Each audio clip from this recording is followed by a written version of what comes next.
In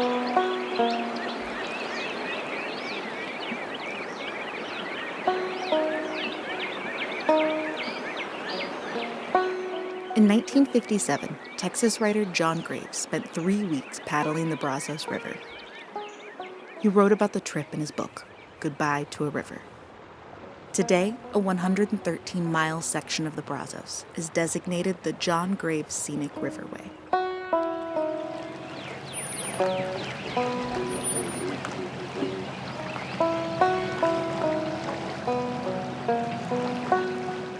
All right, Will. It's time to kickstart this adventure, man. I'm excited. Let's get these boats in the water. Oh, let's take it in for a sec. That's beautiful. That's the same bridge John Graves looked at when he set off on his trip.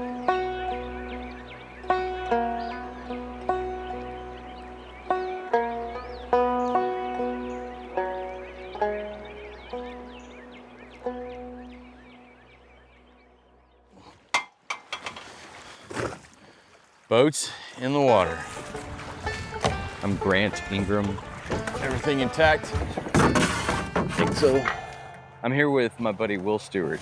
He's a high school biology teacher in Olney High School. He's a good friend of mine. He's a fishing guide, just someone I like spending time with outside.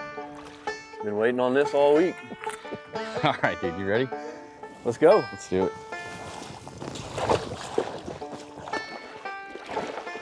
We are spending some time on the beautiful Brazos. We're putting in at the historic Highway 16 bridge and floating down for a few days. We're gonna do some camping, some paddling, and hopefully gonna be catching some fish. Got a pretty good flow today. Yeah, not bad. We're on the John Graves Scenic Riverway for this trip. And one of my favorite, just real short quotes from that book is, the hard thing is to get slowed down. That quote is so true when you get on the river, because you are coming from your house, you're coming from getting off work. You may have had 2 hours to get your gear together and get it in the truck and get down here. And by the time you get here, it's getting later than you thought it was. And your mind is just racing, thinking of all the things you may have forgotten. You get it all in your canoe and you start going down and you round Flint Bend. At that point, you don't have anything to do but slow down. That just make you think that if we would all just, slow down a little bit, a little more often, things would probably go a lot better. I love this river.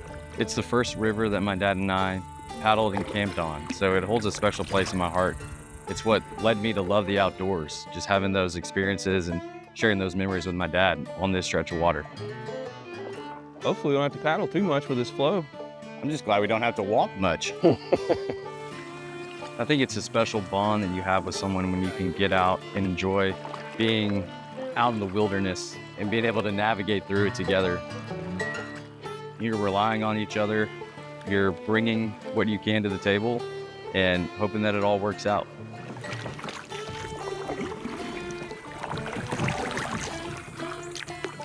Hey, I'm all for getting down the river, but I'm ready to fish. Sounds good to me. Love it.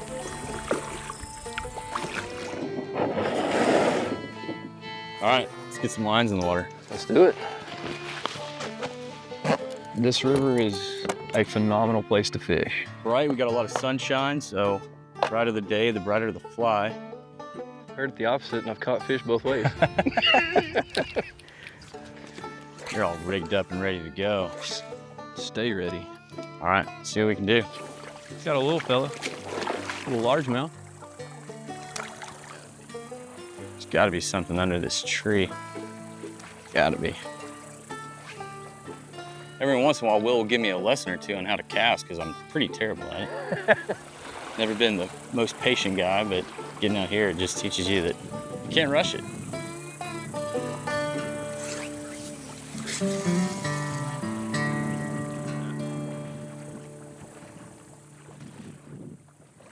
Further upriver, a research team is also trying to catch some fish. Primarily the sharp-nosed shiner and the small eye shiner. It'll be exciting to see how many we get and what type. The small-eye shiner and the sharp-nosed shiner were listed as endangered species in 2014. There we go. Probably the biggest impact that they've faced is a limiting of their historic range. Dam construction constricted their range, and recent droughts have made things more difficult. We're trying to gauge where these fish are and where they're going kind of in response to these variables. One of the big issues is the lack of water here up in the headwaters. Due to range declines, the only place we really find them anymore is in this upper Brazos section, which has a lot of problems with connectivity, and it gets really hot in the summer. Depending on where you live in Texas, water can be pretty scarce. So a lot of the West Texas areas, the only water is coming from the river. So it's really the lifeblood of the state. One sharp nose. So one of the things about threatened and endangered species is that they're part of a broader ecosystem. A sharp nose 42. Some of these rare and endangered species can be indicators for good water quality and good ecosystem health. If we know that the fish are doing well, we know the river is going to be in good shape. Flow 0.35. The Brazos is the largest river basin in Texas. It stretches all the way from New Mexico to the Gulf, so pretty much all the way across the state. There's tons of different species. She looks pretty fat and happy. It's pretty important to try and make sure that there is free-flowing water so that they continue to reproduce, recolonize spots further upriver, and keep the level of biodiversity as high as it is right now. Come on, fish. Well, there's a bunch in there. It comes down to just maintaining a lot of good habitat, taking pride in, natural resources here in Texas, and trying to preserve biodiversity as best as possible.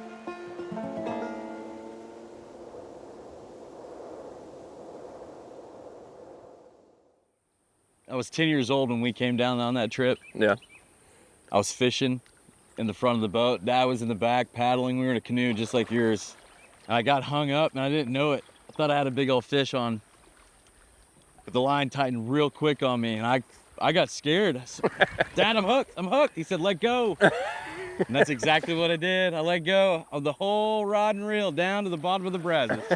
Gone. I think there's a calling. I think there's a yearning in us to get out into the wild places, the unknowns, and explore. The land that surrounds us is interesting. It's kind of its own pocket of the Brazos that includes all these hills and cliffs. There's beauty in it everywhere, from the wildlife that's here to all the plant life. You've got some quick water, fast stretches. You've got slow stretches with a lot of wind. It's got a certain ruggedness to it. A lot of people, they get here and they think, well, this is basically part of the hill country. The way it looks, the way it feels, you got clear water, nice river, good current in some places, and just a world away from what you see, driving from BFW to Lubbock. When I'm floating down, I'm always just amazed at the scenery, the bluffs, the tributaries, the sandbars that are shifting and moving. And there's always something new to discover every time you come down. Look at all those egrets up there. Those are water turkeys where I come from. There's an element of just the unknown, the uncertainty of what's around the next bend. But you have to be willing to get out there and find out. There's a respect that is demanded of this river. But if you respect it, it'll respect you. Yeah!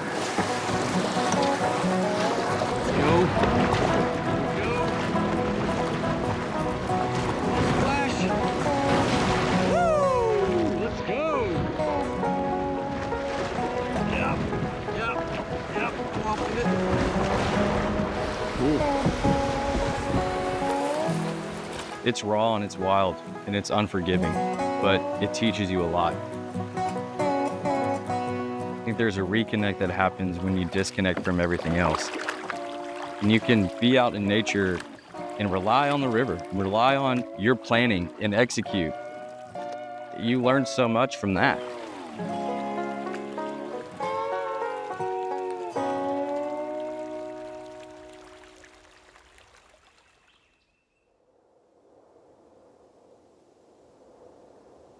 When it comes to learning about the river, conservationists know one thing.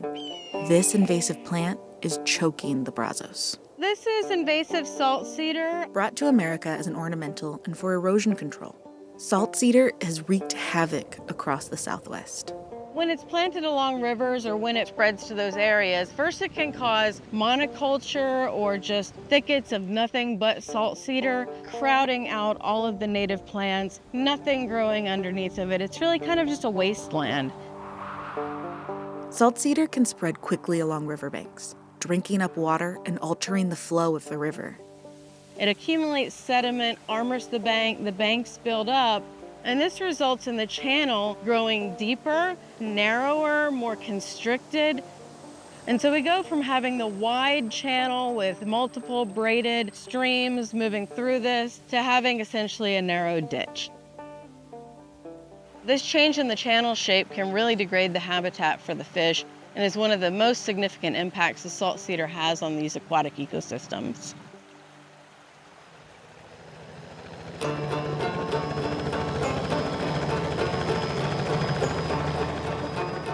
Now, work is underway to keep salt cedar in check through targeted herbicide treatment. The Brazos has been in my backyard since 1998. It's important that we take care of these systems, every benefit we can to help get rid of invasive species and promote good native species along these corridors is essential. Just beautiful land, beautiful river, red bluffs. It just doesn't get much prettier, more iconic Texas than this. But it's also a native fish conservation area where anything that we do has the greatest potential to have a positive benefit for the aquatic life. This is a very important part of the river, is this upper reach part. This river right here will eventually end up at PK, which ends up at Lake Granbury, which ends up dumping into the Gulf. So anytime we can work on the upper part of the watershed and promote good, sustainable practices along it, we could be helping fish in these bays and estuaries. The hope is that we can kind of have a bit of a reset by treating the salt cedar, allow the river to regain some of its natural shape, and hopefully allow some of the natives to come back in. It's all right. What do you think? Catch some fish, cook some supper, get some rest? Sounds good to me. There we go. So just a crisscross Yeah, on this one. crisscross, easy.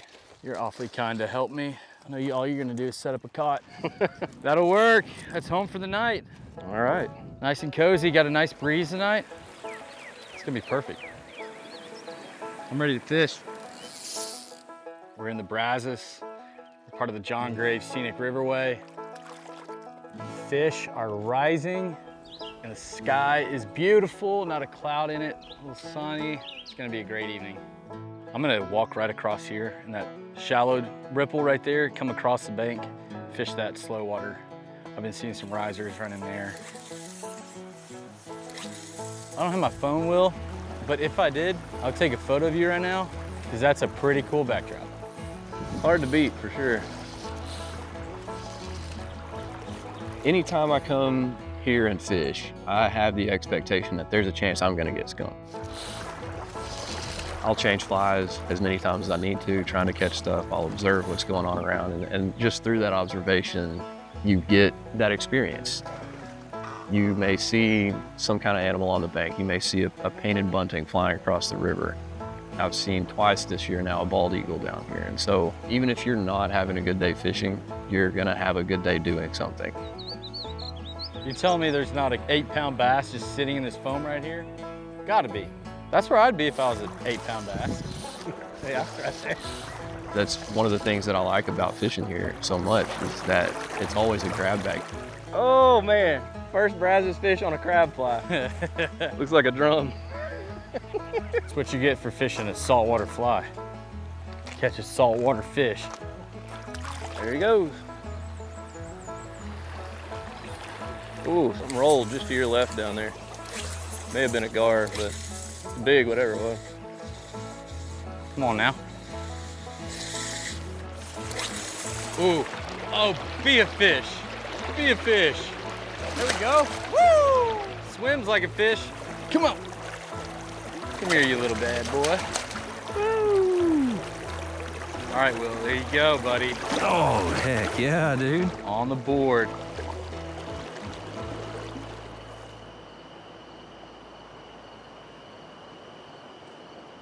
Just upriver, folks are working hard at the Possum Kingdom Fish Hatchery to make fishing even better in Texas.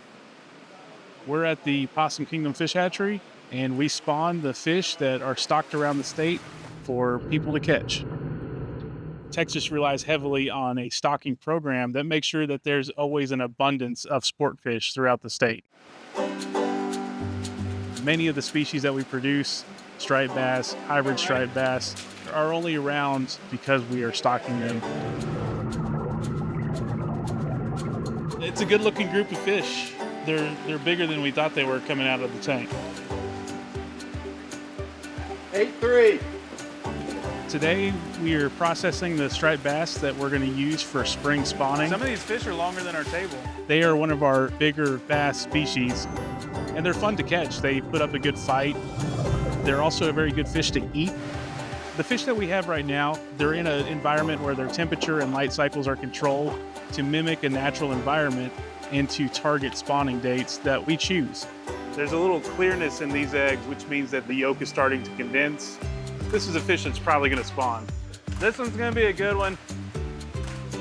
After we've looked at those eggs under a microscope, we'll put the fish back into tanks, and we will check them every couple hours until we see that their bellies are softening and the eggs are starting to flow out of the fish's vent. Once we're at that stage, we will take that fish out, and we'll also grab a couple male fish, and we will spawn those fish.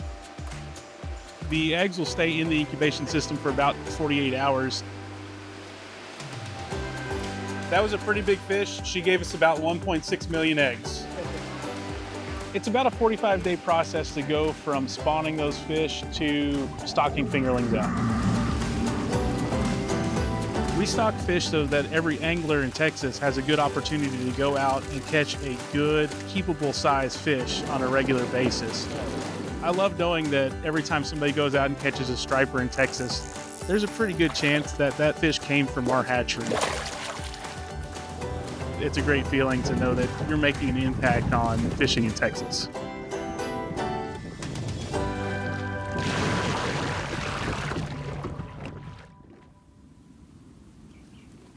First time we ever came out here, my dad and I, when I was 10, we camped just on the other side of the riffle. And it was a monsoon that night. Our tent was leaking. We were soaked to the bone. We just had to make sure that our boat was not gonna drift down. Yeah. That water will rise so fast. Yeah, it can. Those floodgates open for sure. What are we doing tonight? I don't know, what do you think? There's nothing better than anything on a tortilla. It doesn't matter what it is. No, it really doesn't. If it's clear, it's quiet, you can get some really good sleep. If things that go bump in the night don't bother you. Home is where the hat is.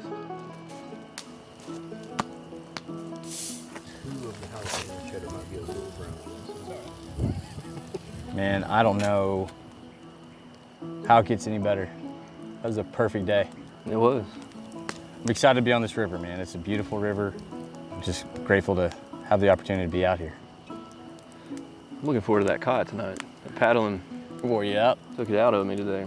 You're getting old, Will. Getting there. A little quicker every day, seems like.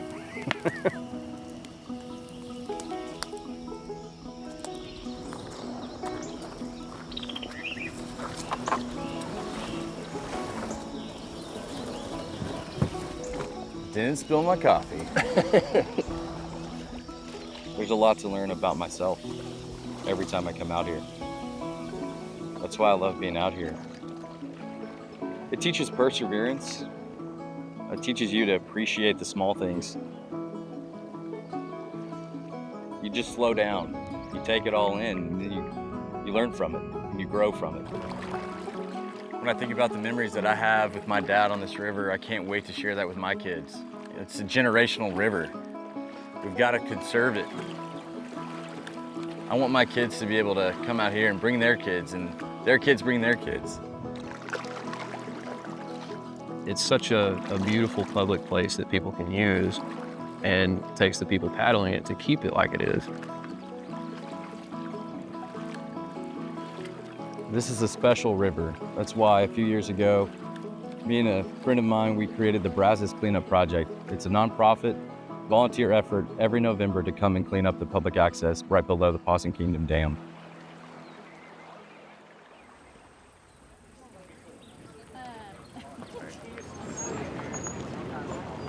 Hey, thanks for being here, guys. Y'all know how this whole thing works today? Awesome. So we've got the bags here. You're just gonna grab a bag. Every time you bring a bag full of trash, you're gonna drop it off at the dumpster. So we're out here at the annual Brazos cleanup. We've got a ton of volunteers that are scouring the riverbanks and picking up trash, and it's just a great day. We're out here cleaning up the river today. I brought, I don't know how many of my students out from my biology course. Smile! 1, 2, 3. It's a fun time. They get to come be outside and see the river and hang out and win some prizes. For us to be able to come out and see that next generation picking up with all the kids running around, and they're excited to pick up trash and they're excited to fill their bags. Dang! That's what we want to instill, that passion for our natural places. We're making an impact. We're leaving the river prettier than we found it, which is our goal.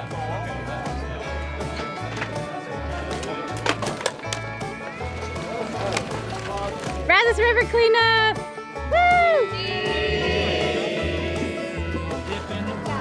Oh, yeah. There you go. All right, 2. All right, great job today, guys. I thank y'all for coming with us.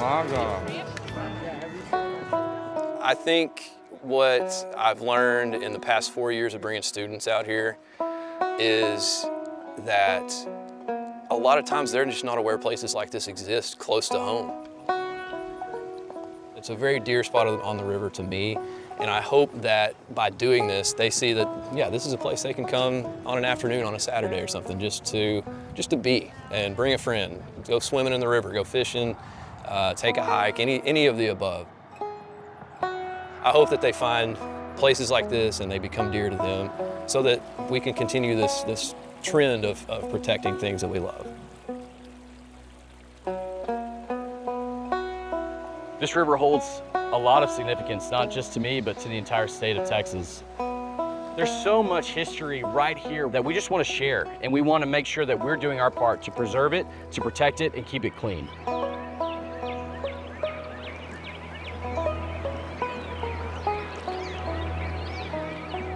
This is a public waterway. We need to treat it well. We need to respect it. This is our river.